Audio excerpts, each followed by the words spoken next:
Apa sudah terlihat? Ya Pak, sudah Pak. Oke. Baik, apa namanya? Sebelum itu ya, sebelum kita mulai, eh bentar ya.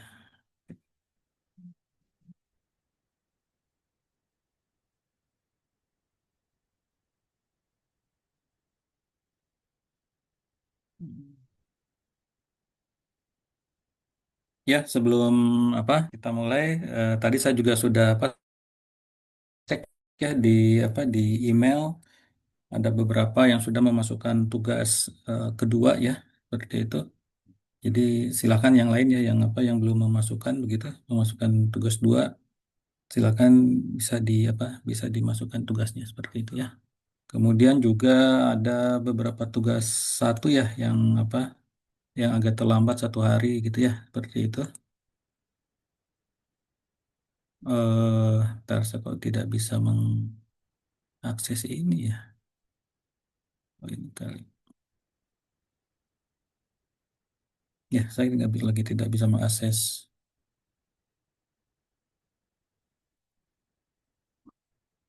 Oke. Selamat siang. Iya. Selamat siang Bu Resti.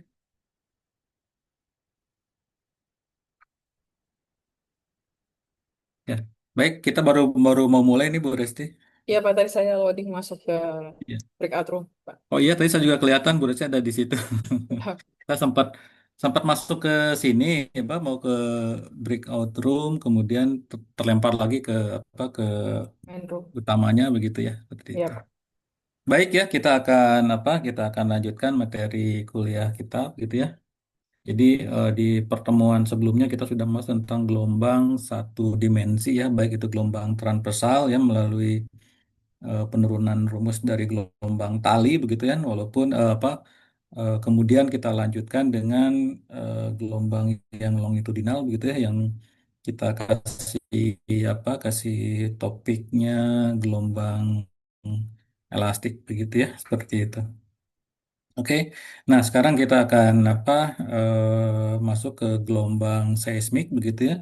Jadi materi-materi yang basic-basic persamaan gelombang gitu ya, yang sudah kita yang sudah kita peroleh begitu. Sekarang kita akan terapkan ke gelombang seismik ya. Nah untuk mengingatkan, saya selalu berusaha begitu ya kalau di awal kuliah minggu ini begitu atau pertemuan sekarang selalu sedikit mengulang begitu ya, satu atau dua slide begitu di pertemuan terakhir. Jadi pada pertemuan terakhir kemarin kita sudah melihat bagaimana fenomena gelombang jika melewati suatu bidang batas begitu ya. Nah, di sini pengertian bidang batas adalah tentunya bidang ya, yang memisahkan dua medium gitu ya. Ini medium satu, ini medium kedua begitu ya. Medium ke satu ditandai oleh atau dikarakterisasi oleh modulus eh, Young gitu ya. Eh, Satu, sementara rho-nya rho satu seperti itu. Nah, yang medium kedua itu oleh E2 ya, modulus yang kedua dan densitas kedua seperti itu. Kemudian kemarin kita membuat skenario ada gelombang datang dari medium pertama begitu ya. Kemudian dia apa ketemu dengan bidang batas begitu. Nah, apa yang terjadi? Ada yang ditransmisikan begitu ya sebagai UT gitu atau U transmisi atau gelombang transmisi, ada juga yang dipantulkan atau gelombang refleksi. Di sini dijalankan oleh UR. Sementara gelombang datanya sendiri itu disebut sebagai UI gitu ya. I di sini pengertiannya insidennya artinya dia gelombang datang seperti itu. Nah, kemudian kita menerapkan dua syarat batas ya. Pertama syarat kontinuitas di displacement, kemudian syarat kontinuitas juga di stress ya, seperti itu. Nah, yang ini ya, yang apa? Yang bagian ini UR sama dengan UT itu syarat batas kontinuitas untuk displacement seperti itu. Ya, maknanya juga sudah saya jelaskan pada hari Senin begitu ya. Ini apa maksudnya? Kemudian yang apa yang di atas ini kita turunkan dari syarat batas kontinuitas dari stres seperti itu ya. Yang pertama ini. Oke, ya. Kemudian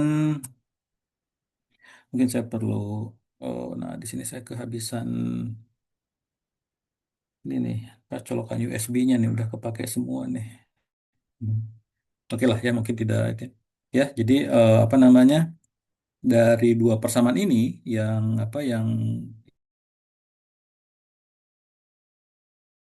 ini persamaan pertama gitu kan bisa nggak saya tulis pakai ini. Ya ini persamaan katakanlah ini persamaan pertama yang ini gitu ya, ini persamaan kedua gitu ya, seperti itu ya. Kita bisa menurunkan koefisien transmisi dan koefisien refleksi ya, seperti itu. Jadi koefisien transmisi itu adalah eh,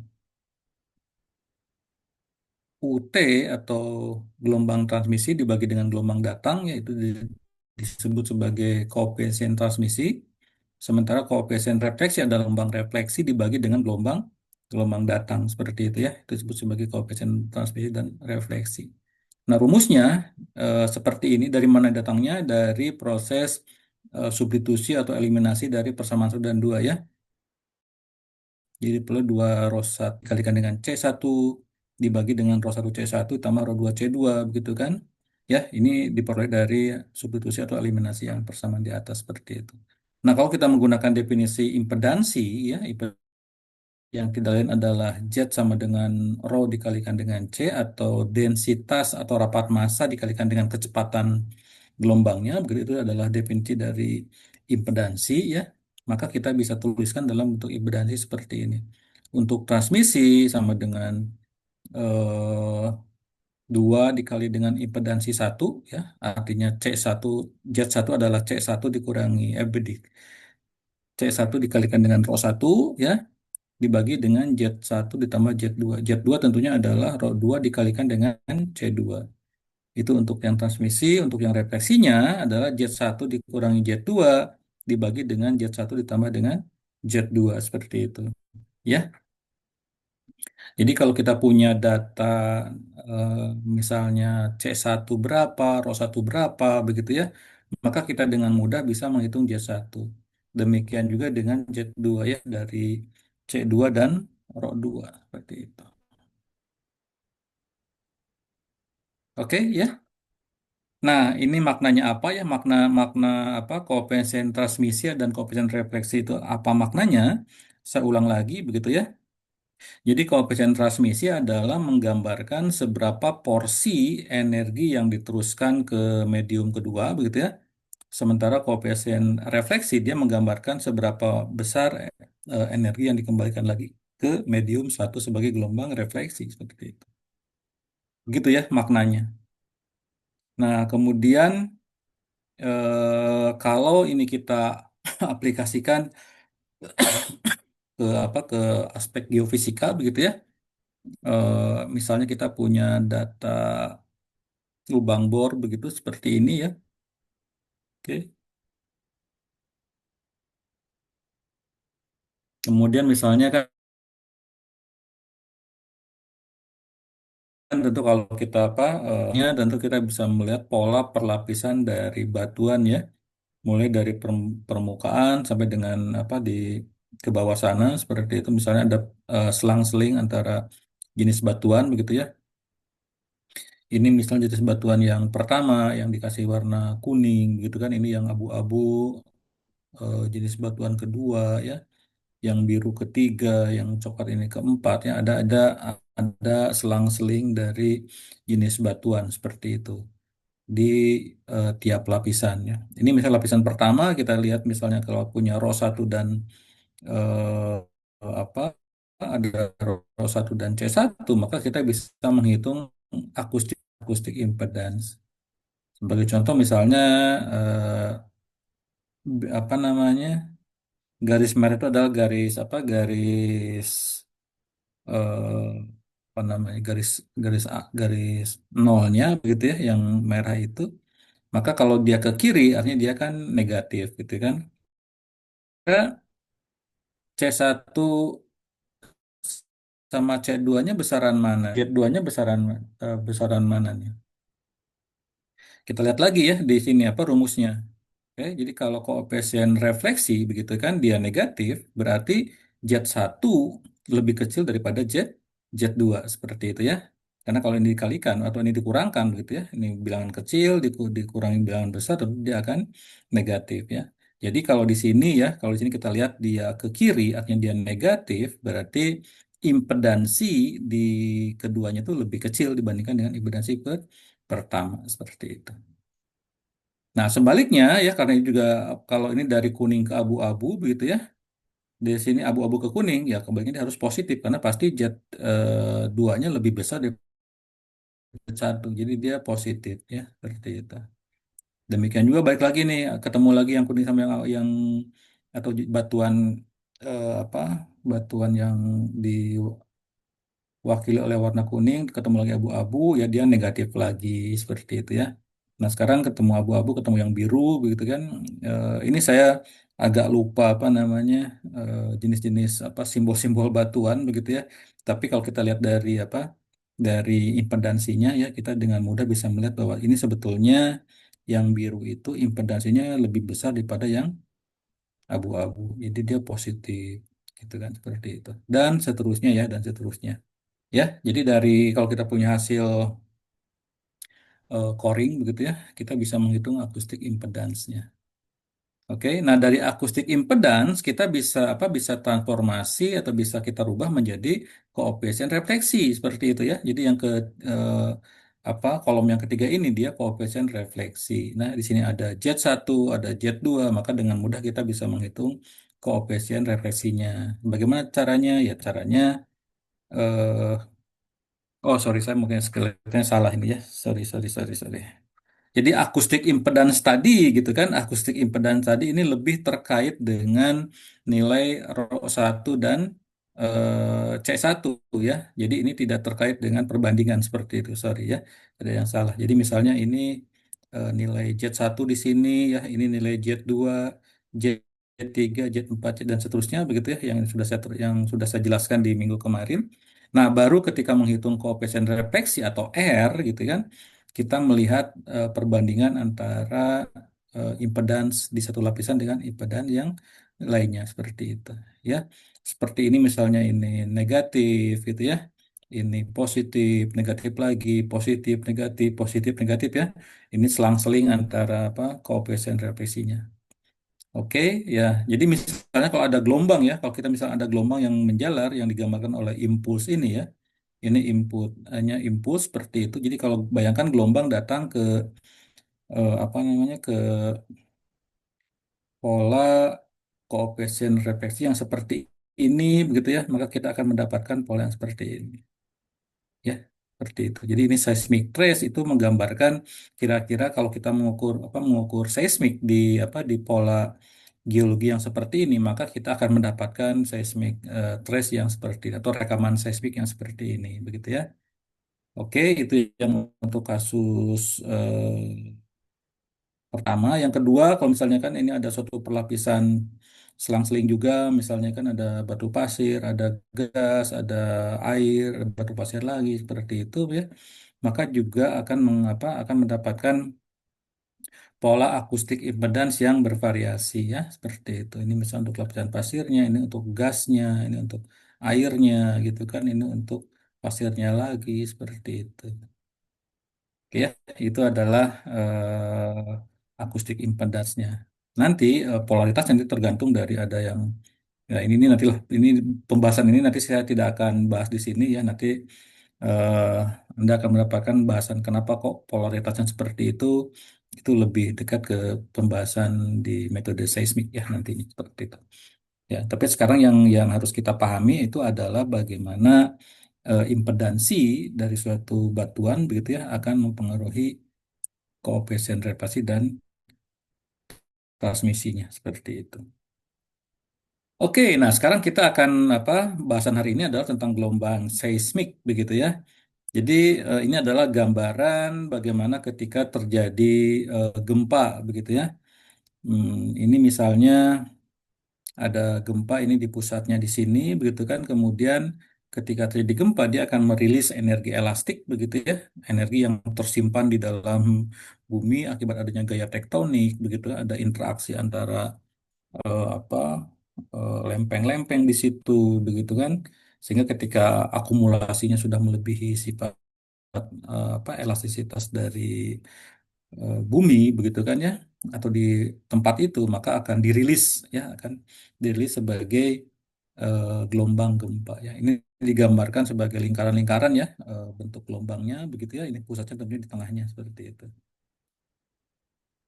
Oke ya jadi kalau sepintas kita lihat ya ini sama seperti halnya juga di gelombang di permukaan air ya ketika kita melempar apa air begitu ya di permukaan air maka akan terjadi pola pola sirkular seperti itu ya yang disebut sebagai waveformnya ya maka ketika gempa terjadi pun ya bisa di apa bisa dideskripsikan seperti ini gitu kan ya sama halnya seperti yang terjadi di permukaan air yang mudah kita lihat seperti itu. Nah, memang gitu ya harus kita ingat bahwa gambar ini amplitudonya di apa namanya diperbesar begitu ya gambarnya. Jadi kelihatan bagaimana pola apa undulasinya itu sangat besar ya. Karena kalau kalau kejadiannya real seperti ini ya ini habis ini ya permukaan bumi ini ya. Tetapi sengaja dibuat apa? Sengaja dibuat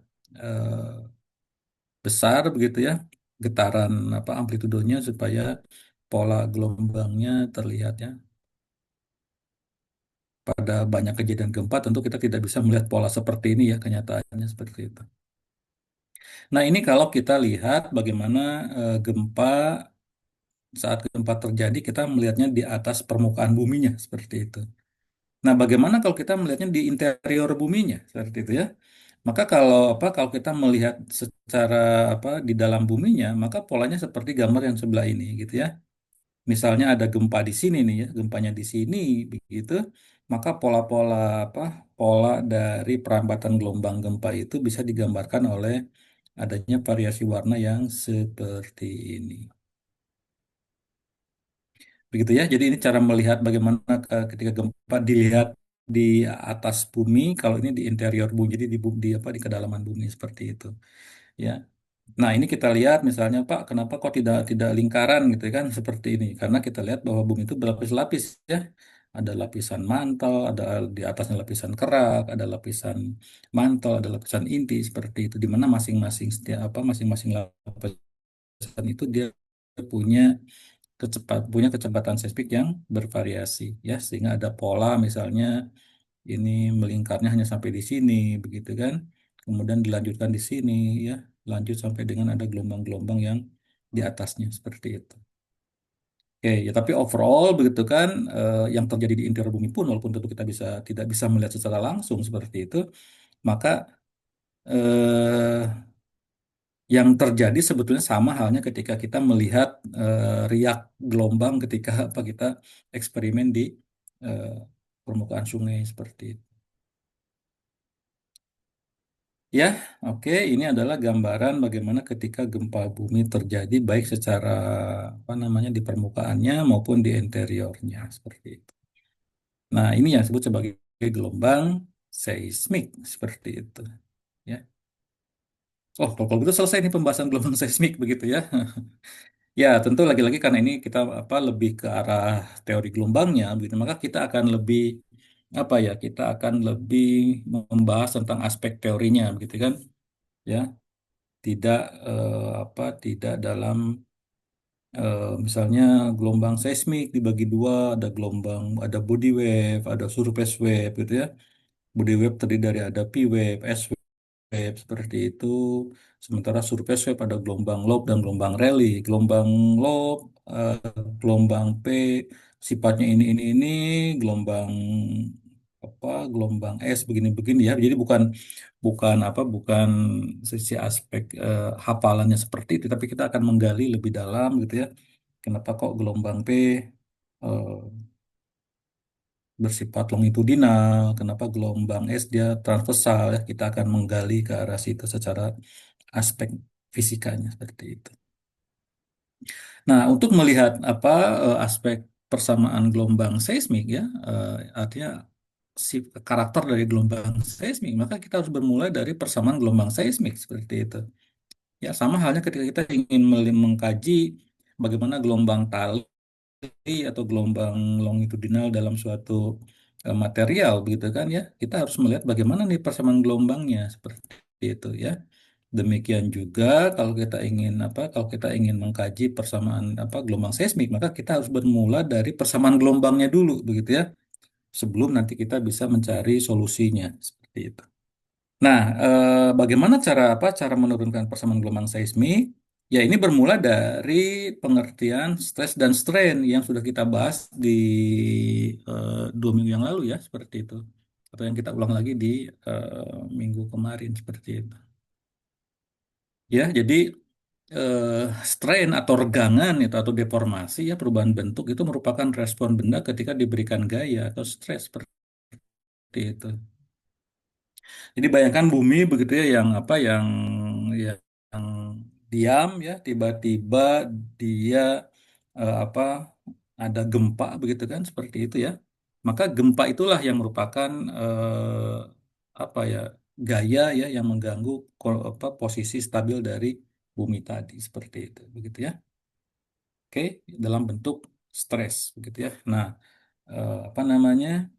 Pasti material akan merespon dalam bentuk perubahan dimensi panjang, bentuk atau volumetrik. Ini digambarkan seperti ini. Ini sudah saya bahas ya di pertemuan sebelumnya, itu tidak akan saya ulang lagi seperti itu. Nah, kemudian yang terkait dengan penjalaran gelombang seismik tentunya deformasi yang bersifat elastik begitu ya. Oke, deformasi elastik itu definisinya bentuk benda akan kembali ke bentuk awalnya jika gaya yang menyebabkan deformasi dihilangkan seperti itu. Oke.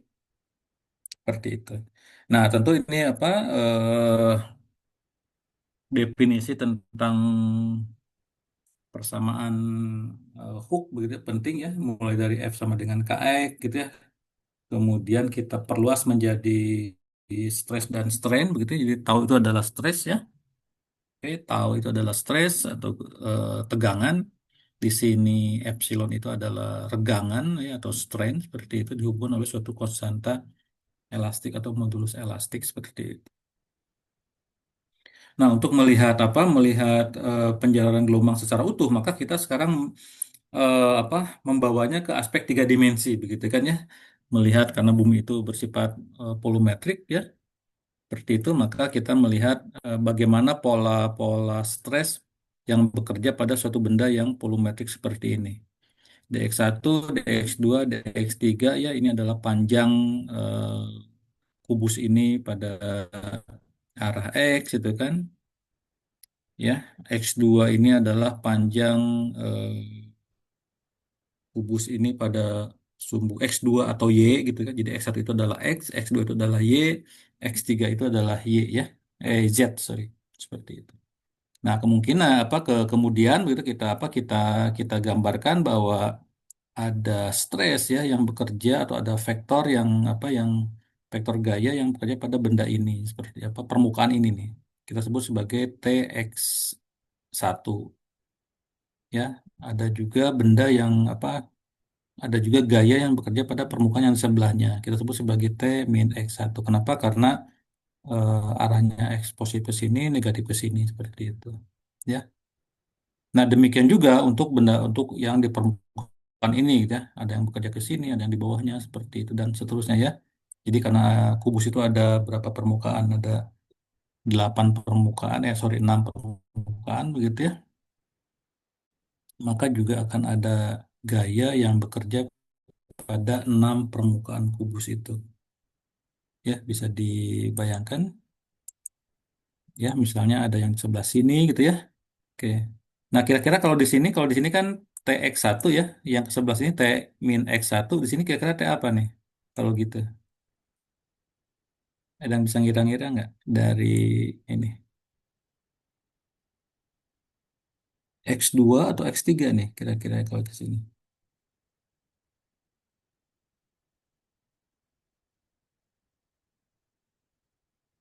Lihat aja ya, kalau ini kan X1 nih, ini kan X1 nih ke sini. Atau ini X sebetulnya ya. Jadi X1 itu X ya, X2 itu Y gitu, X3 itu Z lah, seperti itu ya.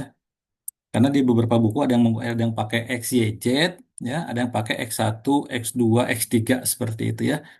Eh, Kita harus terbiasa juga dengan itu.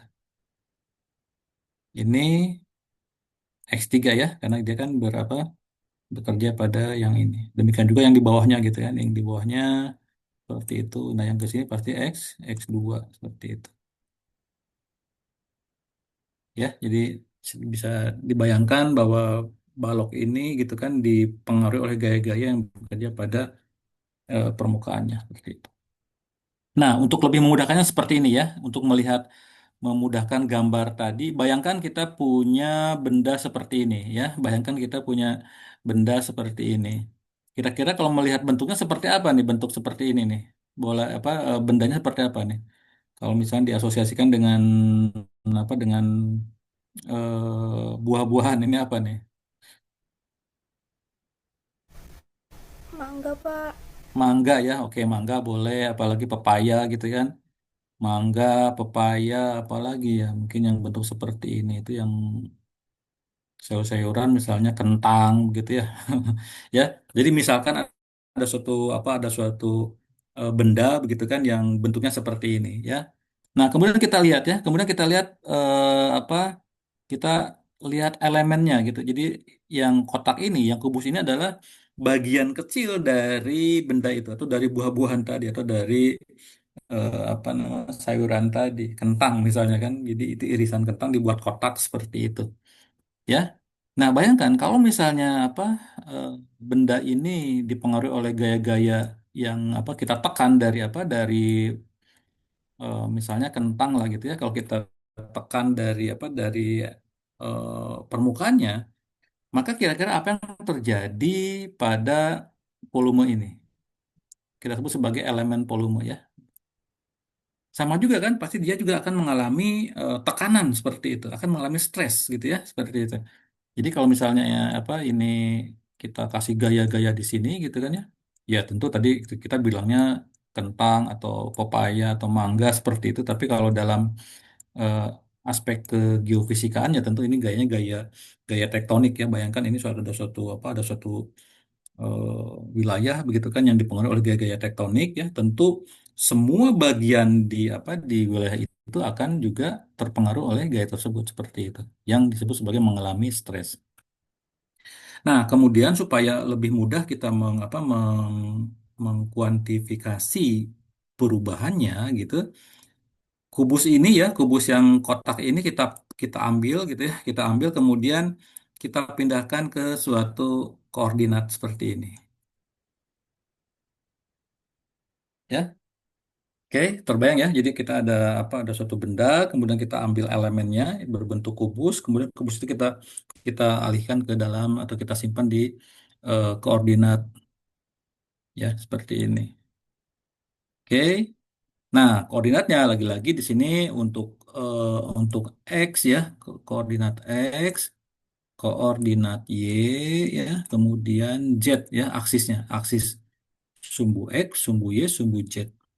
Nah, eh, di beberapa buku X itu suka ditulis sebagai X1 ya. Y ditulis sebagai X2 gitu kan.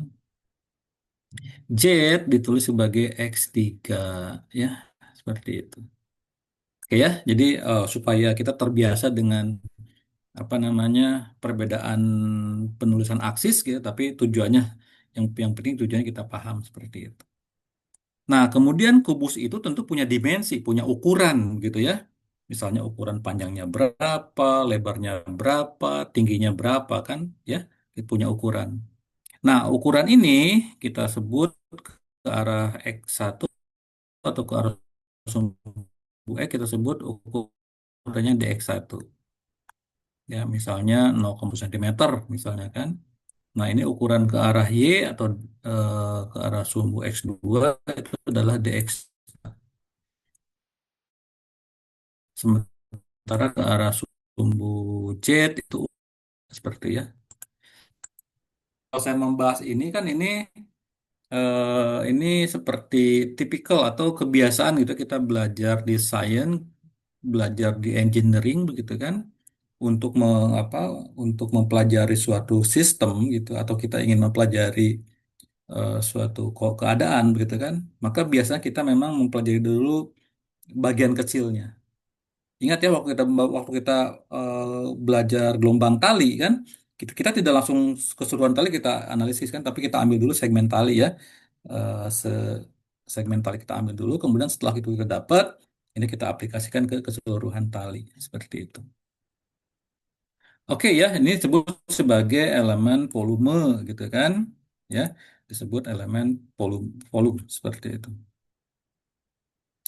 Nah, kalau misalnya tadi itu saya gambarkan, kalau misalnya benda ini dipengaruhi oleh gaya-gaya eksternal, ya, oke, maka di di kubus ini pun dia akan mengalami hal yang sama seperti itulah, gitu ya.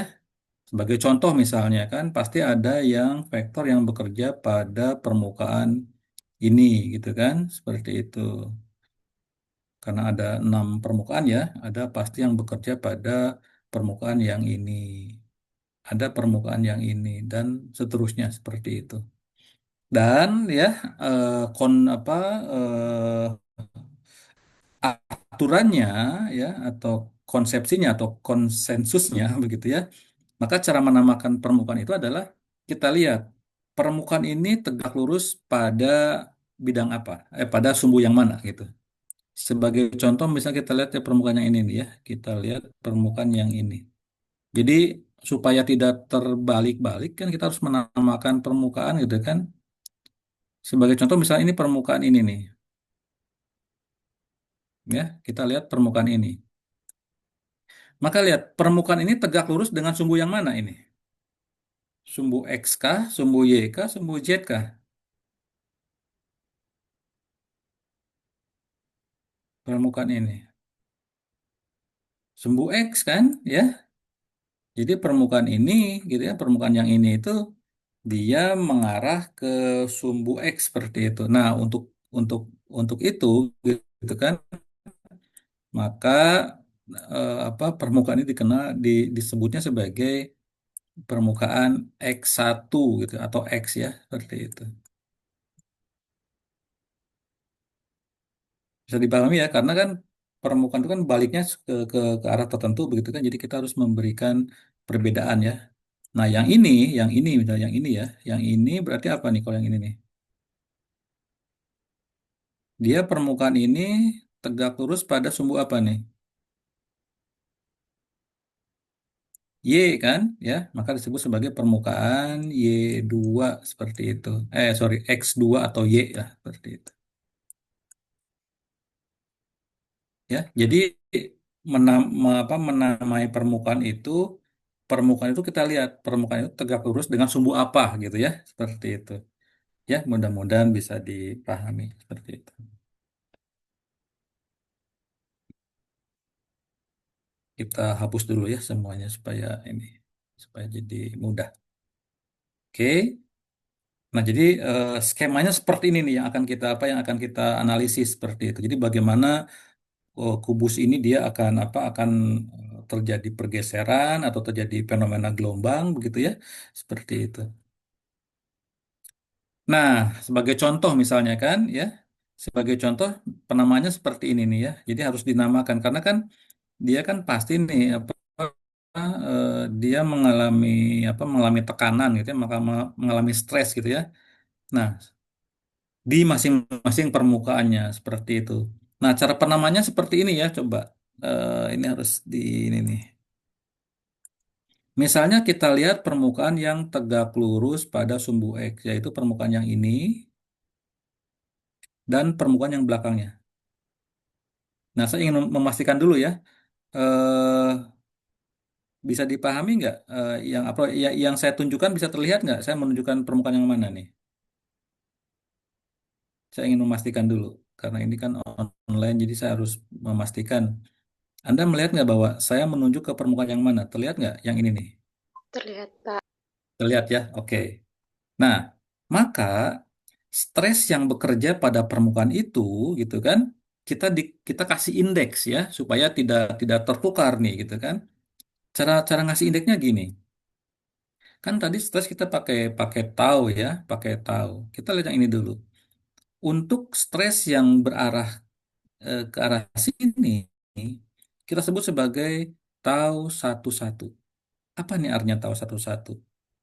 Indeks yang pertama gitu ya, indeks yang pertama ini kok ada satu Pak di sininya gitu kan ya. Saya kasih warna lain supaya ini. Nah, indeks yang satu ini ya, dia menunjukkan bahwa stres itu bekerja pada permukaan yang tegak lurus dengan sumbu X1 atau sumbu X ya. Jadi bisa juga misalnya dituliskan tau X seperti itu ya. Cuman di sini kita pakai apa pakai satu ya. Jadi satu itu ya, satu itu sama dengan X gitu ya. Dua itu adalah Y, tiga itu adalah Z seperti itu ya. Oke. Nah, jadi kenapa dikasih apa? Kenapa kok indeks pertama satu? Karena stres ini bekerja pada bidang yang tegak lurus dengan sumbu X. Seperti itu. Nah, sekarang kita lihat ke indeks yang kedua. Seperti itu. Kok ini kenapa satu? Ya, ya. Kenapa yang indeks kedua satu? Jadi tahu satu-satu gitu kan.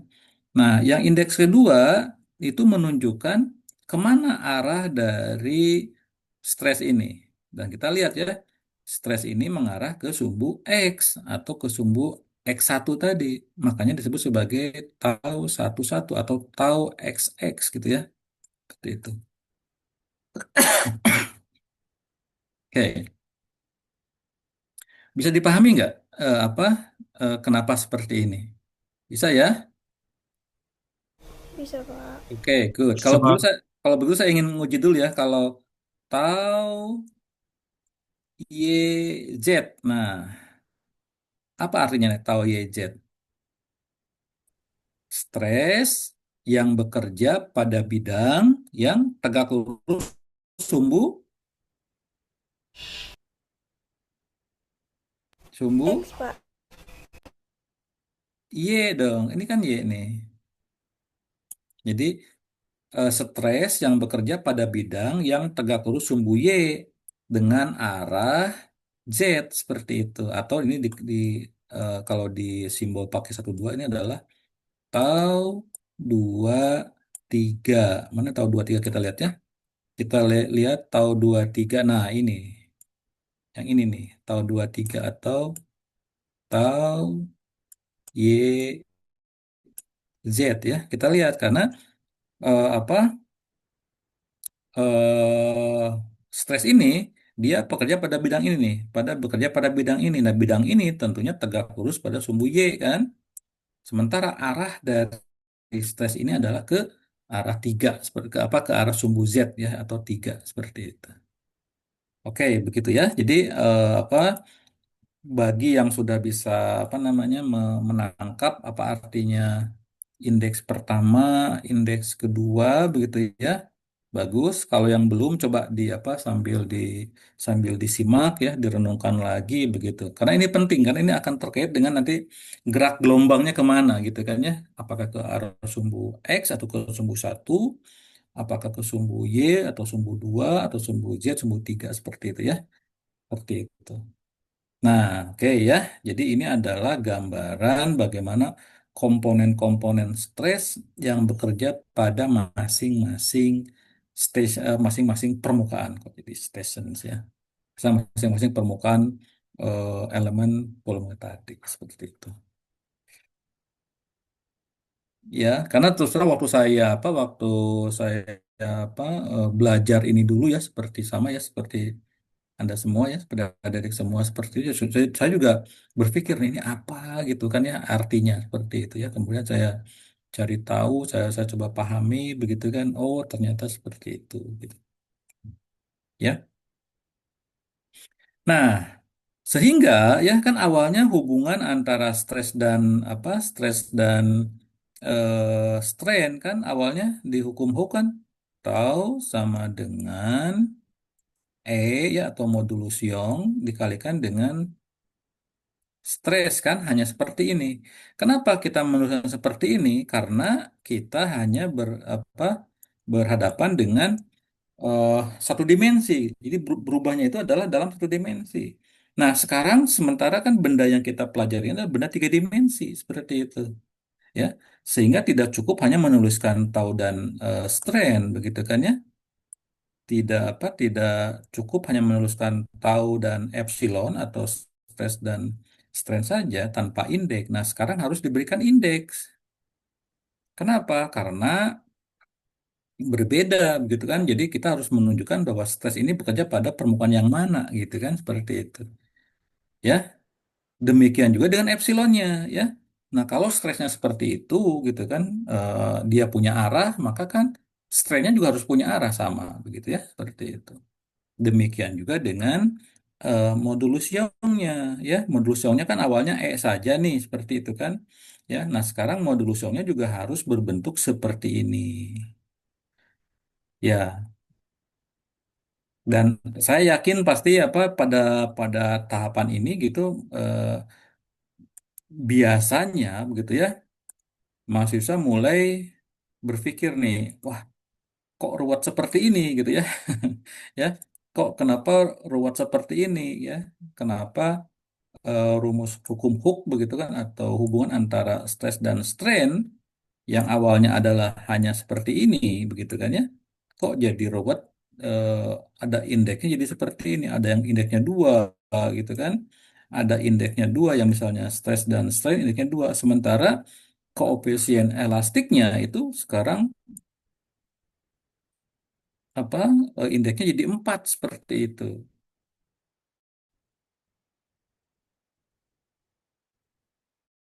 ya kenapa empat karena dia harus mengconsider atau harus mempertimbangkan kemana seperti itu ya. Ini yang disebut sebagai tensor ya. Ini disebut sebagai tensor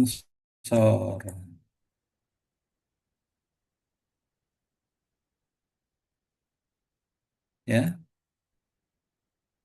Ini yang stresnya atau tegangannya disebut sebagai tensor tegangan. Yang strainnya disebut sebagai tensor regangan. Yang CIJKL-nya disebut sebagai tensor konstanta elastik seperti itu. Ya, nah mudah-mudahan tadi saya di sini terus terang saya agak pelan ya, agak kecepatan menjelaskan saya agak pelan supaya mudah-mudahan bisa membawa adik-adik semua begitu ya ke arah ini dengan relatif lebih smooth gitu ya, lebih lebih lebih ini ya. Walaupun tentu ada kemungkinan bahwa apa mungkin belum tertangkap secara utuh begitu ya. Tapi saya coba menjelaskan bahwa kalau kalau kalau kita melihat bendanya satu dimensi lah gitu kan ya. Kalau kita melihat satu dimensi maka cukup menggunakan persamaan ini gitu kan ya. Karena kenapa? Karena pegas ini kan berubahnya hanya pada satu sumbu gitu seperti itu ya. Kita hanya melihat ke sumbu X saja gitu kan. Tidak tidak dia tidak berubah ke sumbu Y, tidak berubah ke sumbu Z seperti itu. Tetapi kalau kita melihat benda yang tiga dimensi gitu kan ya tentu kan dia perubahannya kan akan bervariasi. Contohnya lah misalnya eh, tadi misalnya kalau kita menekan suatu benda gitu kan ya kan pasti variasi perubahan benda itu ke arah sumbu kan bisa berbeda-beda begitu kan ya misalnya misalnya tanah liat begitu kan kalau tanah liat ditekan dari atas begitu ya eh, jadi ke arah atasnya dia bisa lebih apa kecil.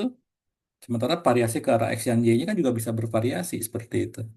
Ya, sehingga kita harus menggunakan konsep tensor ya seperti itu. Oke ya, mungkin saya harus apa harus cukup yakin bahwa mungkin apa adik-adik semua bisa menangkap inilah kira minimal idenya walaupun kalaupun misalnya bukan apa belum ketangkap keseluruhan secara konsep apa konsep tensornya begitu kan tapi minimal idenya bahwa kalau kita menekan suatu benda gitu kan maka perubahan benda itu ke arah sumbu X, Y, dan Z itu bisa berbeda gitu loh ya bisa berbeda sehingga kita perlu mempertimbangkan itu. Oke, nah sekarang apa kalau misalnya dalam kondisi setimbang, artinya si benda itu apa benda itu tidak ada pergerakan, tidak ada apa tidak ada deformasi begitu kan, maka resultan gaya ke semua ke arahnya itu kan sama seperti itu. Sebagai contoh misalnya ya, eh, benda yang bekerja ke arah sumber X ini gitu kan, dia akan sama dengan benda yang bekerja ke arah sini seperti itu ya. Jadi dia tidak ada resultan gaya seperti itu. Demikian juga yang tahu 33 ya, ke sini juga tahu 33 begitu. Ya. Yang tahu 22 juga sama apa ke arah sumbu Y misal sama nilainya. Jadi kalau semuanya sama misalnya ke semua arah sama ya artinya kan dia tidak statik bukan? Tidak ada pergerakan. Nah, sekarang pertanyaan bagaimana supaya terjadi pergerakan? Supaya si benda tadi itu bergeser atau berubah ya. Maka harus ada perbedaan begitu kan kalau misalnya ke sini 2 Newton begitu kan seperti itu di sini 3 Newton begitu kan maka kan ada resultan gaya tuh ya 1 Newton ke arah sini kan ya 1 Newton ke arah sumbu X positif ini resultan gayanya nih ya demikian juga misalnya kalau tahu 33 di sini misalnya 4 begitu kan ya di sininya adalah misalnya berapa mau 7 gitu kan seperti itu maka kan ada resultan gaya sebesar min 3 Newton karena ke arah Z negatif seperti itu ya jadi harus ada perubahan atau perbedaan gaya yang bekerja pada sumbu yang sama seperti itu. Nah perbedaan gaya itu ya ini yang apa namanya mungkin juga akan agak sedikit complicated ya. Tapi intinya adalah bahwa kalau apa, supaya benda ini bisa bergerak gitu kan, maka harus ada perbedaan antara gaya yang bekerja ke sini misalnya kan, dengan gaya yang arah bekerja ke sini.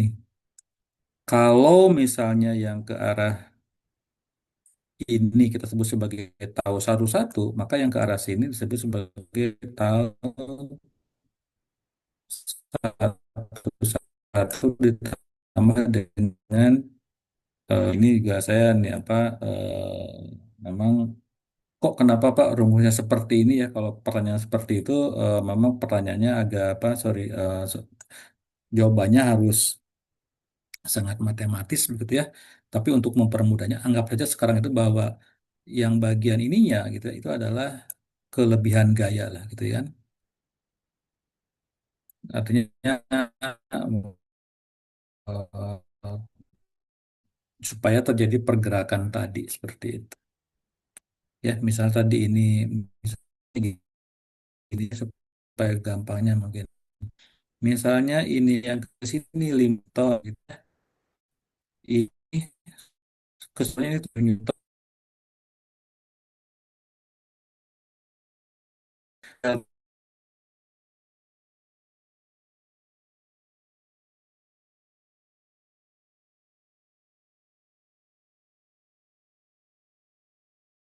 bekerja pada kubus ini. Oke, apa ini? Ya, kalau misalnya eh, ini kita harus menggunakan persamaan gerak ya. Ya, kita gunakan adalah persamaan gerak atau dikenal sebagai persamaan Newton ya, seperti itu. Nah, bagaimana persamaan Newton ya? Tentu ini sudah kita kenal ya. F sama dengan M dikali A atau gaya sama dengan massa dikalikan dengan percepatannya. Masanya apa? Masanya misalnya rho ya atau density dikalikan dengan volumetrik. Tapi kita udah bagi dengan volumetrik ya. A-nya apa? A itu adalah percepatan. Percepatan tidak lain adalah turunan kedua terhadap waktu ya. Jadi ini adalah percepatan. Jadi ini yang mewakili massa, ini adalah percepatannya. Sama dengan F, ya, F itu apa? Resultan gaya, seperti itu. Nah, dari mana resultan gayanya? Resultan gayanya diperoleh dari misalnya sebelah sini dikurangi sebelah sini, maka resultan gayanya yang ini, gitu. Ini adalah resultan gaya nih, ya. Demikian juga yang ke arah sumbu eh, Z, begitu kan ya. Resultan gayanya adalah yang bagian ini, ya. Dan ke arah yang lainnya pasti seperti itu. Nah, sehingga resultan gaya ini digambarkan oleh bentuk seperti ini, ya. Nah, sekarang ada FI. Pak, dari mana FI? FI itu apa disebut sebagai gaya eh, apa ya? Gaya volumetrik lah, gaya apa? Gaya eksternal ya, gaya yang bekerja pada keseluruhan benda. Sebagai contoh misalnya gaya gravitasi ya. Jadi FI ini adalah contohnya ada gaya gravitasi. Oke ya. Jadi ini adalah Jadi cara melihat ini sebetulnya ini adalah hukum Newton gitu. Ini tidak lain adalah hukum Newton, tetapi sekarang kita memang kelihatan jadi lebih complicated ya karena kita menggunakan konsep tensor. Sebagai contoh, ini kan ada sigma nih ya. Kalau ini kita turunkan atau kita uraikan sigmanya seperti apa nih? Z-nya berubah dari 1 sampai 3. Berarti ini adalah tidak lain do eh, do tau i satu dibagi atau do x satu gitu ya ditambah dengan do tau i dua do x dua gitu ya, turunan parsial dia kan, ini ditambah dengan apa nih, tau i tiga ditambah dengan do x tiga gitu ya, ditambah dengan fi, ya. Jadi kalau kita uraikan sigmanya gitu kan, kalau kita uraikan sigmanya, maka rumusnya seperti ini.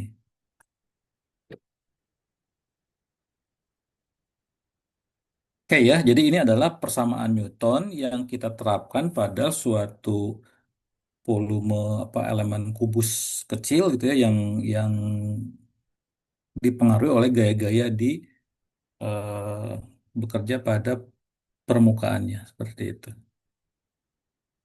Ya, ya sebenarnya saya juga agak apa agak eh, khawatir begitu ya, adik tidak bisa mengikuti ini, tetapi kalau misalnya Anda bisa apa ngikutin minimal konsep besarnya saja begitu ya, mungkin itu cukuplah untuk satu apa untuk pada tahap ini seperti itu, ya. Nah, kalau ini apa? Nah, ini memang akan lebih rumit lagi begitu ya. Oke. Oke ya, jadi ini adalah persamaan yang baru saja kita peroleh. Ini adalah persamaan gerak Newton, begitu ya, yang kita peroleh dari persamaan sebelumnya. Nah, kalau ini kita apa? Kalau ini kita masukkan hubungan antara stres dan strain dalam bentuk tensor. Ini kan ada stres di sini kan? Di sini kan ada stres nih, gitu ya. Di sini ada stres. Nah, kalau ini kita apa? Kita substitusikan, gitu kan ya? Kita substitusikan ke persamaan ini begitu ya, maka kita bisa mendapatkan bentuk persamaan gerak tetapi dalam bentuk C dan strain ya, karena taunya kita substitusikan seperti itu. Nah, sekarang kita biasalah gitu ya, dari yang sangat kompleks kita biasanya bermula dari asumsi yang medium yang relatively simple, yaitu medium isotropik. Coba saya ingin tahu dulu ya, supaya ada apa, ada ini. Pernah mendengar nggak istilah medium isotropik atau isotropik itu pernah mendengar nggak? Medium isotropik.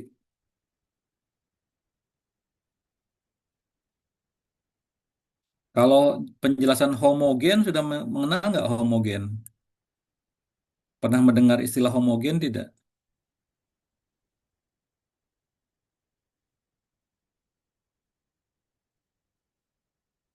Pernah, Pak. Pernah ya? Kalau homogen apa tuh artinya tuh? Misalnya batuan tuh batuan homogen. Apa nih artinya? Satu jenis, Pak. Satu jenis, good. Jadi kalau lempung, lempung semuanya gitu kan. Kalau dia batuannya apa misalnya gabro gabro semuanya begitu kan seperti itu. Nah, kalau inhomogen ya, tidak homogen atau tak homogen, inhomogen artinya bervariasi itu ya, batuannya bervariasi seperti itu disebut sebagai inhomogen. Ya, itu menggambarkan bagaimana variasi batuan ya, variasi penyusun batuan seperti itu. Nah, sekarang di medium itu ada juga yang istilah medium isotropik ya, medium isotropik dan anisotropik. Ini kayaknya penjelasannya ada di slide mungkin ke depan ya, seperti itu. Oke, tapi sekarang kita ini aja lah bahwa kalau mediumnya isotropik ya, isotropik apa artinya? Isotropik itu adalah kalau misalnya ada gelombang ya, kecepatan gelombang itu tidak bergantung pada dari mana atau arah dari gelombang tersebut menjalar. Sebagai contoh misalnya, kalau gelombangnya berarah ke sini ya, ini sorry gambarnya tidak lurus ya karena misalnya kecepatannya adalah 2 kilometer per second seperti itu ya. Jadi ini ada suatu benda begitu kan, ini ada suatu benda begitu ya, seperti itu. Benda itu ada yang melewat ada yang lewat ada gelombang yang lewat ke benda tersebut ke arah sini 2 kilometer per second. Misalnya ada gelombang lagi yang menjalar ke arah sini, ya, besarnya juga 2 kilometer per second. Nah, kemudian ada gelombang lagi yang menjalar lewat ke sini, gitu kan, seperti itu. Kecepatannya 2 kilometer per second. Jadi dari manapun gelombang itu datang, begitu ya, maka kecepatannya sama. Jadi kecepatan gelombang tidak tergantung dari arah datangnya gelombang. Nah, medium yang seperti itu disebut sebagai medium isotropik. Paham ya? Jadi medium yang seperti itu disebut sebagai medium yang isotropik. Berbeda kalau misalnya kita punya medium yang anisotropik. Ya. Sebagai contoh misalnya ini ada satu medium lain gitu ya.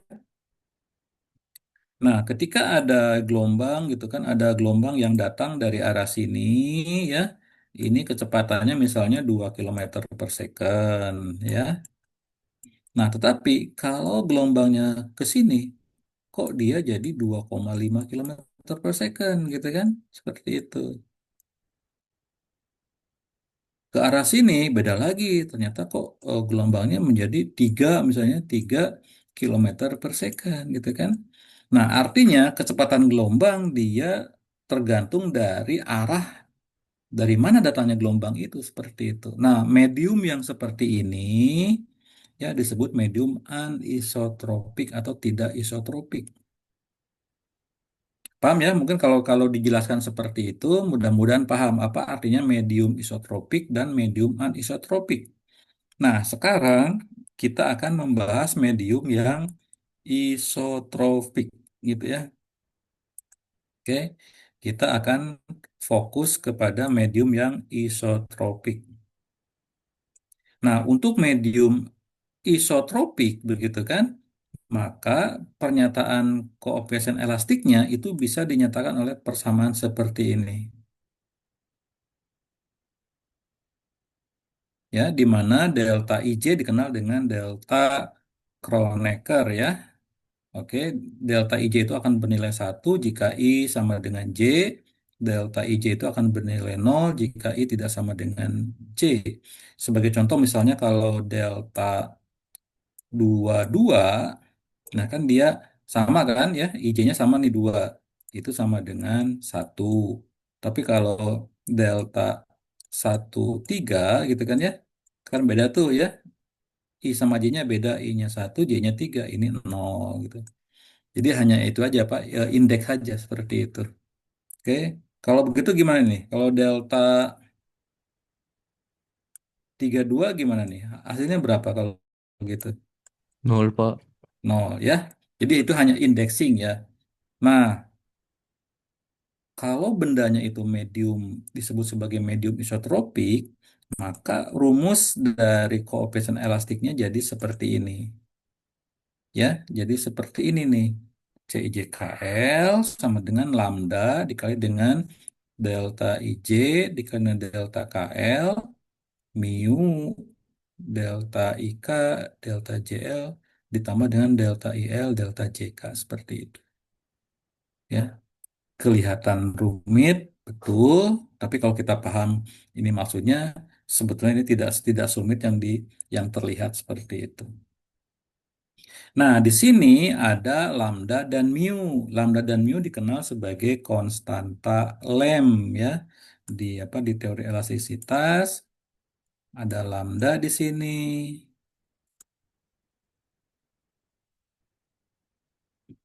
ada lambda, ada mu gitu kan. Ini disebut sebagai konstanta Lem ya. Seperti itu yang menggambarkan sifat elastik dari suatu benda yang isotropik ya. Jadi kalau begitu, misalnya batuan granit ya dengan batuan karbonat, misalkan dia mempunyai lambda dan mu yang berbeda-beda seperti itu. Hmm, ya, oke, saya mencoba membayangkan begitu kan ya. Wah, semakin ke sini belajar gelombang seismik semakin ribet aja begitu kan ya, karena sekarang kita melihat bendanya tiga dimensi gitu loh ya. Tidak hanya satu dimensi kan awalnya itu hanya tali, kemudian gelombang yang ini kan hanya satu dimensi. Sekarang kita melihat benda yang tiga dimensi seperti itu. Oke, nah sekarang kita kembali ke medium yang isotropik.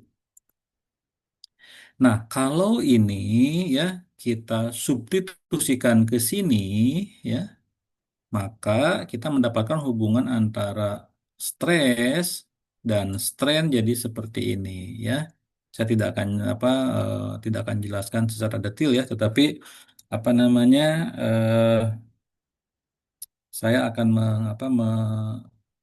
membuat ini lebih inilah bahwa kalau ini kita substitusikan maka jadi seperti ini ya. Caranya bagaimana silakannya nanti dicoba sama apa Anda semua ya. Seperti itu.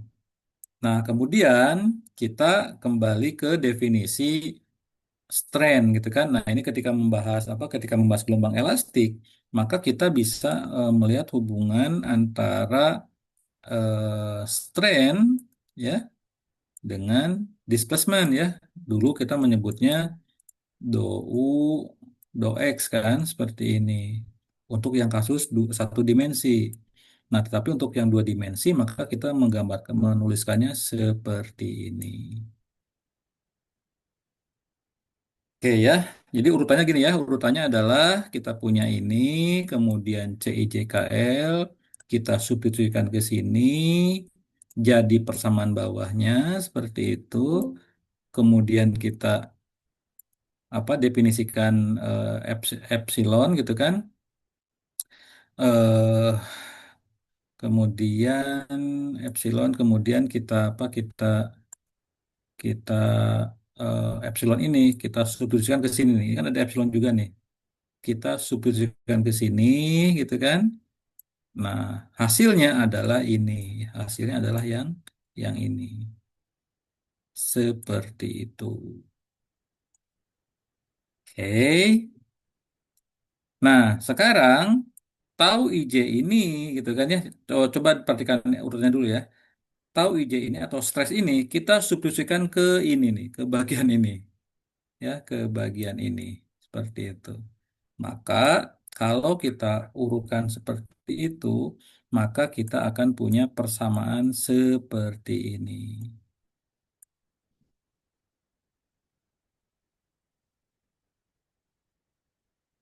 Ya. Jadi kalau kita ikuti urut-urutan tadi, maka kita akan punya persamaan yang bawah ini. Ya. Kenapa ini penting gitu kan? Nah, persamaan yang bawah ini itu menggambarkan persamaan gerak atau persamaan gelombang seismik begitu ya. Seperti itu.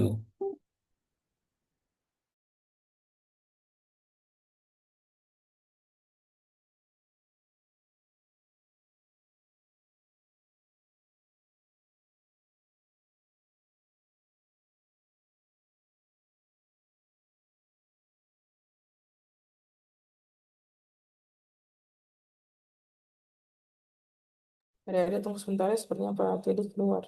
Terpental kayaknya.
Halo? Pak, sepertinya Pak terpental tadi, Pak. Ya, saya terpental ya. Oke, Ya, Pak. ya saya join lagi ini. Baik, Pak. Oh, ternyata baterai saya ini baterai apa? Baterai laptop saya tadi ini. Saya udah ini baru ini lagi. Oke ya, kita lanjutkan ya. Kita masih punya waktu lumayan lumayan banyak sih seperti itu ya. Baik, jadi saya apa tadi coba membawa apa Anda semua begitu ya sampai dengan ke persamaan yang bawah ini. Nah, persamaan yang ini gitu kan ya, ini adalah menggambarkan persamaan gelombang seismik seperti itu. Ya, kalau kita lihat, kalau kita bandingkan ya, misalnya walaupun memang ini lebih rumit, iya gitu ya, ini lebih rumit iya karena kita bekerja dengan yang dimensi tiga, sementara yang gelombang tali dengan apa gelombang elastik begitu kita bekerja dengan satu dimensi seperti itu.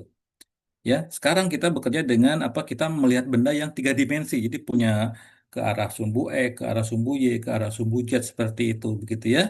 Kemudian juga kita mengasumsikan bahwa benda tadi bersifat isotropik, begitu kan?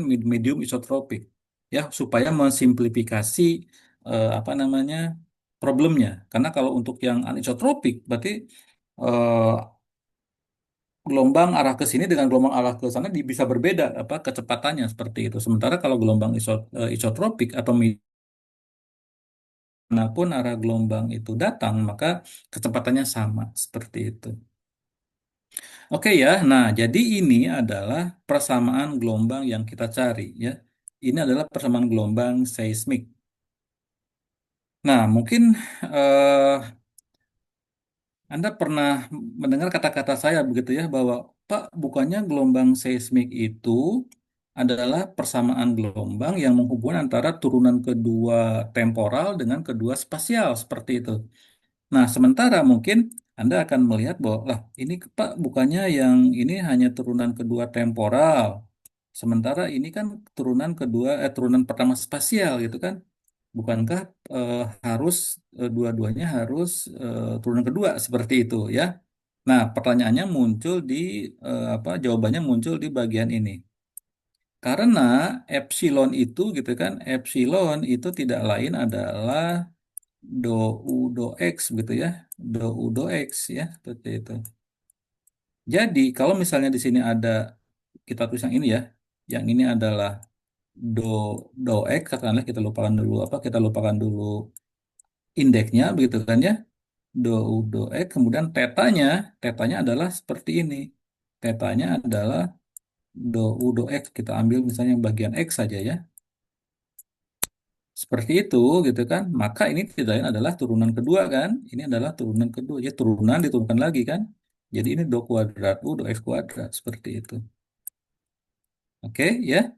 Nah jadi eh, pada prinsipnya ini pun adalah persamaan turunan parsial kedua ya, kan, yang menghubungkan atau terhadap temporal dan juga spasial. Jadi ini pasti menggambarkan suatu fenomena gelombang seperti itu kan, ya, dalam dimensi tiga ya.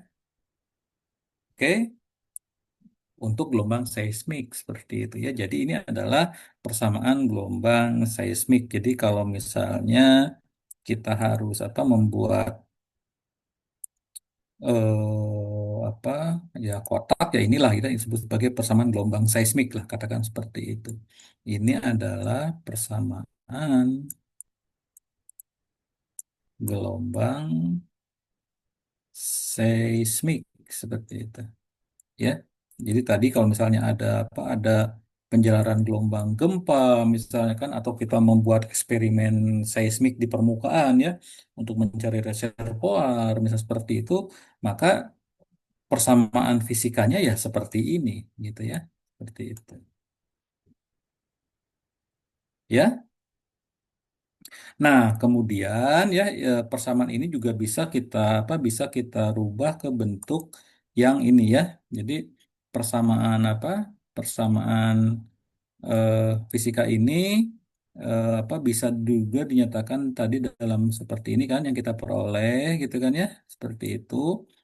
Ini dalam bentuk per komponen ini karena ada I di situ kan, I itu bisa X, Y, Z gitu ya. Nah, tetapi kalau kita mau dalam bentuk vektor ya, maka bisa jadi seperti ini gitu ya, seperti itu. Jadi I-nya kan ini perhatikannya ini ada I-nya nih, ada UI seperti itu kan.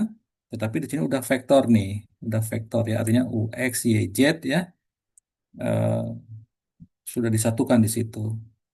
Nah, kemudian kalau kita menggunakan bentuk persamaan ini gitu kan ya, maka kita juga bisa mendapatkan apa persamaan gelombang seismik yang seperti ini. Oke. Persamaan ini terlihat rumit betul gitu kan. Ini terlihat rumit ya karena ini menyangkut ada ini operator del nih. Ada yang sudah kenal operator del itu apa definisinya? Ini ada del nih di sini ya, ada delta operator del ya seperti itu. Delta di sini intinya adalah do x i gitu ya, turunan parsial berarah disebutnya. Do do y j ya, do do z k seperti itu ya, seperti ini. Oke, sudah pernah mendengar ini operator del? Mudah-mudahan sudah nih, harusnya sudah lah, jangan sampai belum nih. Sudah, Pak. Belum? Sudah, Pak. Oh sudah, good ya. Nah kalau sudah akan terbantu ya. Ada operator del. Waktu di geomat ya, kalau tidak salah ya di geomatematika atau di kuliah fisika dasar atau matematika dasar juga ada ya. Seperti itu. Good ya. Ini rumit betul ya, ini rumit. Tetapi ya serumit apapun ini, yang penting kita harus tahu maknanya ya. Jadi baik persamaan ini maupun persamaan ini itu menggambarkan suatu fenomena gelombang seismik ya, baik seperti ini maupun seperti ini ya. Oke. Jadi sama seperti halnya gelombang tali ya, ada persamaan gelombangnya kan dalam bentuk matematiknya. Nah, di sini gelombang seismik tiga dimensi, maka persamaan gelombangnya itu seperti ini, seperti ini, seperti ini gitu kan.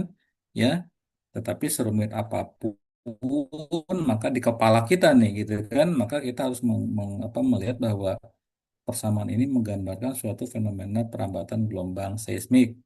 Kalau dalam atau kalau terkait dengan gelombang gempa ya seperti ini. Ya, jadi tidak hanya melihat persamaan itu sebagai persamaan rangkaian simbol-simbol saja, tetapi kita juga harus tahu maknanya seperti itu. Ya, mungkin itu akan lebih membantu eh, apa namanya, membantu untuk memahami inti dari persamaan yang kita hadapi seperti itu. Oke ya, nah ini juga sama dengan yang tadi seperti itu ya.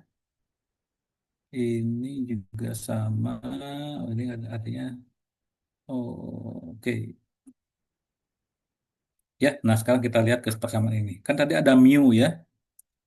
Tadi lambda dan mu ya, lambda dan mu disebut sebagai konstanta Lem ya. Ada yang menyebutnya lambda itu adalah konstanta Lem satu, mu itu konstanta Lem kedua, begitu ya. Oke, ada yang menyebutnya seperti itu. Tapi intinya bahwa mu itu adalah modulus geser ya.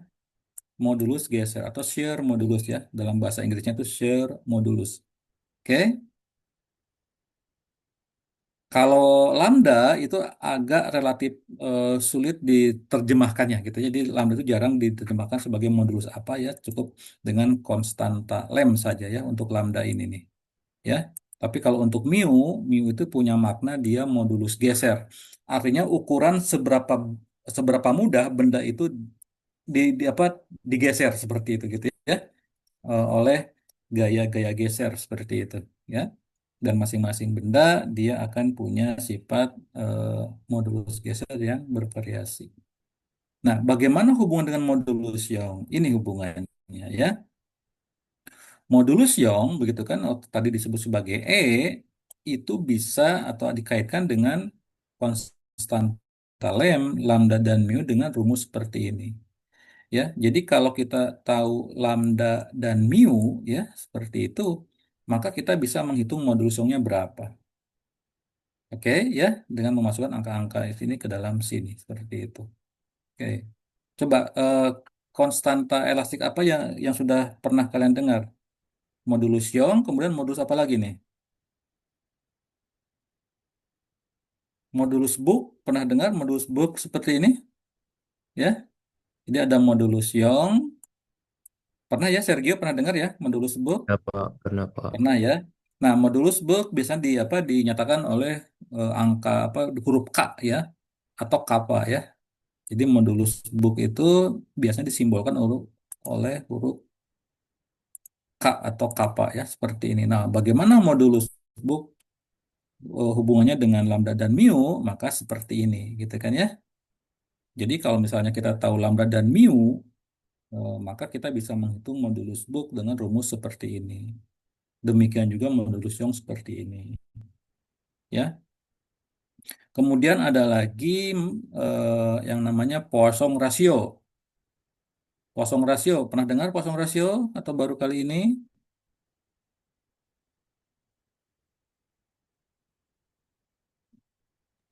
Ya, Pak Pendeta. Pernah ya? Nah, kalau Poisson ratio itu kayak huruf kayak huruf P gitu ya. Oke, kayak huruf P seperti ini begitu ya. Tapi di sini ada tambahannya ya, ada seperti ini ya. Ya. Kalau tidak salah ini bahasa ininya nu gitu disebutnya nu kalau nggak salah ya. Ini tuh nu ya disebutnya. Walaupun kayak huruf P gitu kan, tapi kalau tidak salah ini dibacanya nu gitu ya. Poisson ratio atau ada juga yang pakai di beberapa buku pakainya delta ya. Jadi Poisson ratio itu seperti ini, delta gitu kan. Tulisan saya Kak. Ini kita kan karena pakai mouse ini nih, saya nggak pakai ini. Ya, nah, biasa pakai delta seperti ini ya, Poisson ratio itu. Ada juga yang pakai seperti ini ya. Jadi kalau kita misalnya punya lambda dan mu, maka kita bisa menghitung modulus Young, bisa menghitung modulus Book ya, bisa juga menghitung Poisson ratio ya, seperti itu. Nah, definisinya ya, definisi formal modulus Young, modulus Book sama Poisson ratio seperti ini ya. Tapi sekarang kita apa definisinya misalnya modulus Young itu tidak lain adalah stres dibagi strain kan. Kan tadi begini kan tadi tadi adalah Stres sama dengan modulus Young dikalikan dengan strain kan, maka modulus Young sama dengan stres dibagi dengan strain seperti itu. Nah, modulus Book itu adalah perubahan relatif terhadap volume gitu kan. Ya, ini definisinya atau rumus awalnya seperti ini. Sementara Poisson ratio adalah epsilon yang yang transversal terhadap epsilon yang aksial ya definisinya seperti tapi kita mungkin lebih fokus ke sini saja lah gitu, supaya lebih mudah. Nah, sebagai contoh misalnya ya untuk menghitung konstanta elastik biasanya orang-orang di tambang begitu ya punya alat yang seperti ini gitu kan ya. Alat yang ditekan si benda si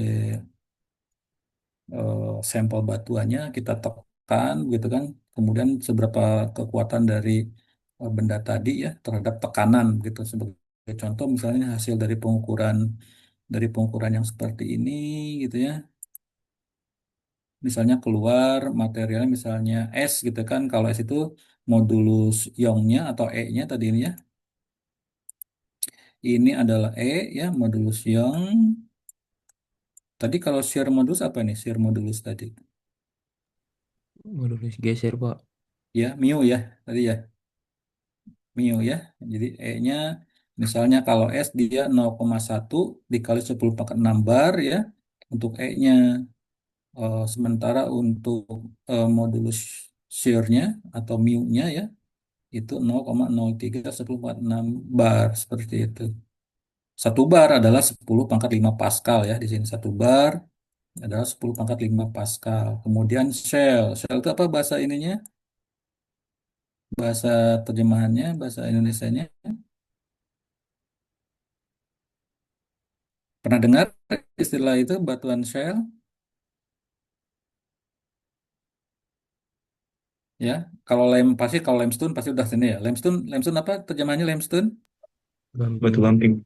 Gamping. Kalau shell, serpih ya. Ya.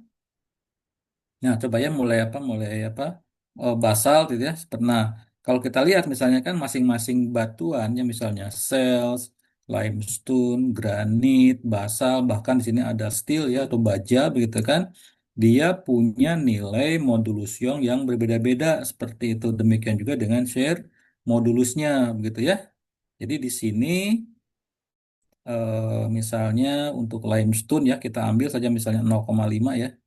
Limestone itu 0,5 dikali 10 pangkat 6 bar gitu ya, seperti itu. Ya.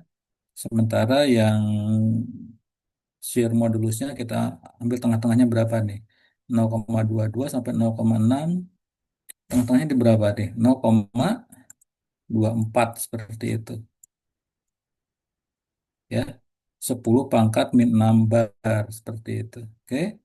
Nah, kalau kita punya E ya sebesar 0,5 0,5 kali 10 pangkat 6 bar, kemudian mu 0,24 10 pangkat 6 4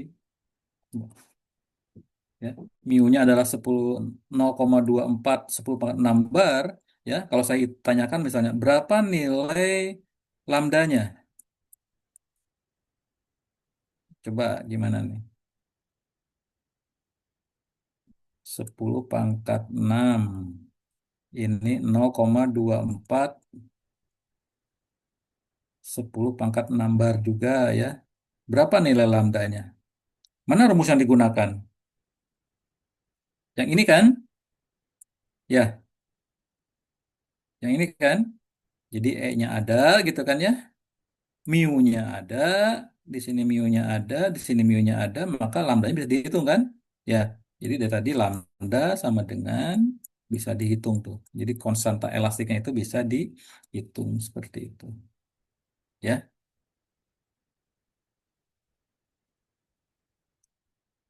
bisa dipahami. Nah, kalau kita sudah tahu lambda ya, ada mu-nya juga, maka kita bisa menghitung modulus book-nya juga gitu. Ya, demikian juga dengan Poisson ratio. Coba ada yang bisa cepat nggak? Kalau misalnya rumusnya seperti ini, maka mu-nya seperti apa rumusnya? Ya, Kalau persamaannya seperti ini, maka berapa mu-nya? Apa lambdanya? Ada yang bisa cepet nggak rumusnya gimana nih?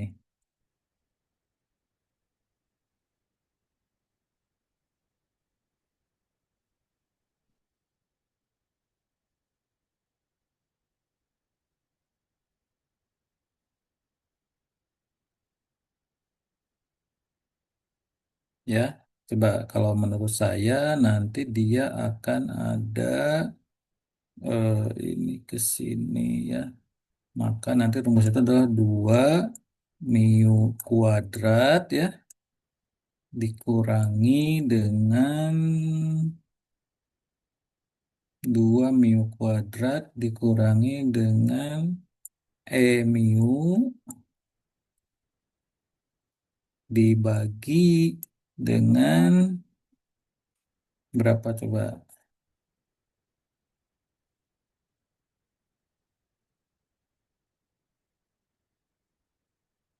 E ditambah 3 mu. Ya, ini kalau saya coba turunkan ya coba apa? Kalau ini ya, kalau ini kita ganti jadi menghitung lambda ada seperti ini. Nah, coba hitung berapa berapa lambdanya kalau mu-nya tadi 0,24 ya. Mu-nya 0,24. E-nya berapa tadi?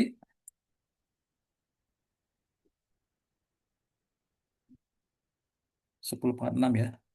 E-nya berapa tadi lupa saya. 0,5 Pak. 0,5 coba hitung.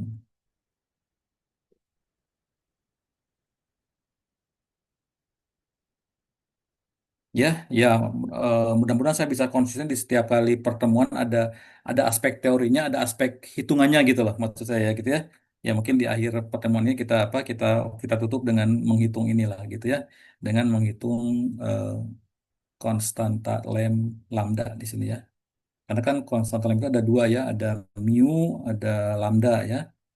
Nah sekarang mu-nya diketahui, e-nya diketahui berapa lambdanya.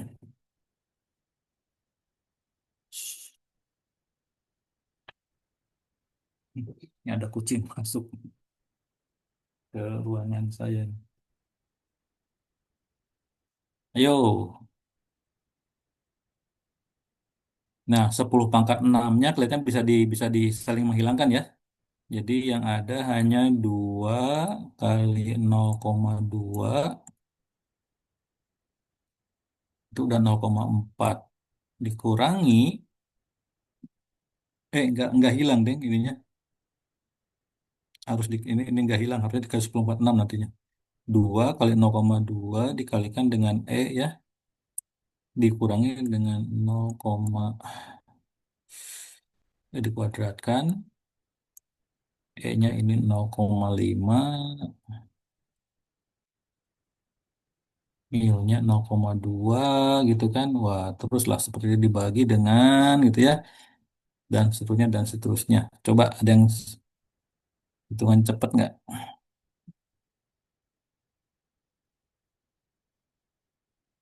Ya, jadi ini untuk yang kasusnya limestone ya. Jadi bantuan gamping nih ya. Jadi untuk kasus bantuan gamping kita bisa menghitung lambdanya ya. Ada yang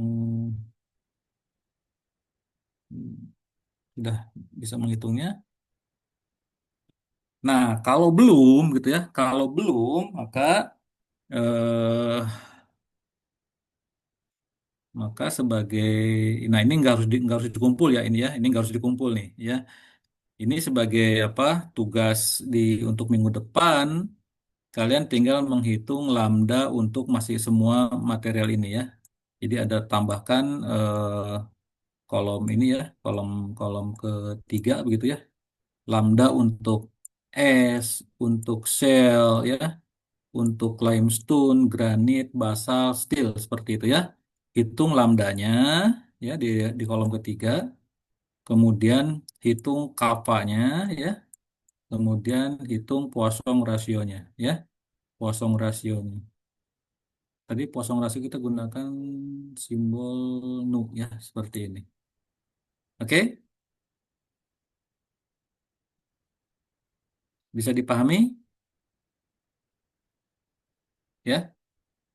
Jadi hitung lambdanya, hitung modulus booknya, hitung Poisson rasionya untuk masing-masing material ini ya. Tidak harus dikumpul ya, tapi saya akan tanyakan ya, akan saya bahas nanti di pertemuan eh, minggu depan. Kita masih ada ini nggak ya, Bu Resti nggak ya? Rasanya masih ya. Kalau hari Senin masih bisa, Pak. Oh ya, hari Seninnya ya. Jadi Karena tanggal 6, WFH-nya hari Senin masih ya. boleh. Jadi tanggal 16 ya, karena kita apa? Karena kita online ya, artinya tidak ada masalah ya. Iya, Jadi Senin ya minggu depan tetap diadakan begitu ya, pertemuan iya. terakhir. Oke, sip. Karena Senin Selasa masih WFH. Ya. Coba saya ingin tahu, paham tugasnya? Bisa dipahami tugasnya? Bisa, Pak. Bisa ya. Jadi hitung apa namanya, lambda, kemudian kappa ya, kemudian Poisson rasionya seperti itu. Silakan di apa, Baik, Pak. di apa namanya, di screenshot dulu ini ya, di screenshot dulu. Sama apa nanti materi perkuliahannya bisa di-share, Kakak. Oh iya, siap-siap Bu Resti. Ya sebetulnya sama dengan yang tahun kemarin Bu Resti ini tuh ya. Apa, sama dengan yang sudah saya share tahun kemarin sebetulnya. Tapi oke, kalau diperlukan nanti saya akan Ya, share lagi seperti itu. Oke ya. Nah, jadi mungkin di bagian ini kan ada dua bagian ya. Ada bagian teori tadi yang sangat jelimet. Saya pasti apa? Saya pasti mungkin di awal-awal gitu kan, wah kok banyak rumusnya ya, karena apa, bendanya kan benda tiga dimensi ya, jadi lebih complicated seperti itu gitu kan ya. Tetapi bukan berarti bahwa itu mustahil kalian bisa untuk memahaminya gitu ya. Tapi kalau dibaca lagi gitu kan, kemudian dari artikel yang sudah pernah saya minta untuk cari juga dibandingkan begitu ya, seperti itu, rasanya masih apa, bukan sesuatu yang tidak mungkin untuk dipahami seperti itu. Ya, itu bagian teorinya. Kalau bagian praktisnya tadi kita menghitung konstanta elastik begitu ya untuk beberapa benda gitu ya, untuk beberapa material lah seperti itu ya. Oke, silakan kita foto bareng dulu ini sebagai apa? Sebagai absensinya.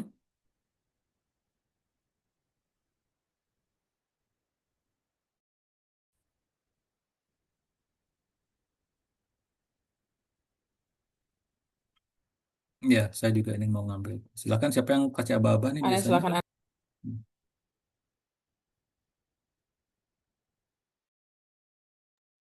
Lalu, ya Pak. Satu, dua, tiga. Ya, kasih sekali lagi. Satu, dua, Baik, tiga. kalau gitu ya bisa kita ya, baik, kita bisa tutup ini pertemuan hari ini begitu ya. Silakan dipelajari lagi, ingat ya, dipelajari lagi, diulang lagi, baca buku artikel yang sudah di-download. Baik, Bu Resti, mohon Baik, Pak. izin Terima kasih, saya akan Pak. ya sama-sama. Baik, Pak. Terima kasih, Pak. Baik, Pak. Terima Kasih kasih, banyak, Pak. Pak. Selamat sore, Pak. Kasih, Pak.